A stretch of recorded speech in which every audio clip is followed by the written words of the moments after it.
ఇంటి మొత్తం నిద్రపోయినా నువ్వు నిద్రపోకూడదు తమ్ముడా. భక్తిపరుడు ఆత్మీయుడు నువ్వు కూడా నిద్రపోతే ఇంటిని బాగు చేసేవాడు ఎవడు తమ్ముడా? నీ కుటుంబాన్ని కట్టేది ఎవడు తమ్ముడా? నీ కుటుంబాన్ని బయటికి తెచ్చేది ఎవడు తమ్ముడా? నువ్వేగా.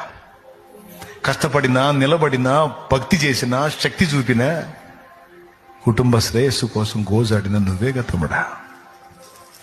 నడుంగట్టు తమ్ముడా. ఇంటికి దీపము చెల్లెమా, ఇంటికి దీపము. కన్నీరు గార్చు దేవుడి ముందు. నా దేవుని శక్తి నీ ఇంటి మీదకి దిగొస్తే కేకలు పెడతా వచ్చి రక్షణ పొందుతారు. కేకలు పెడతా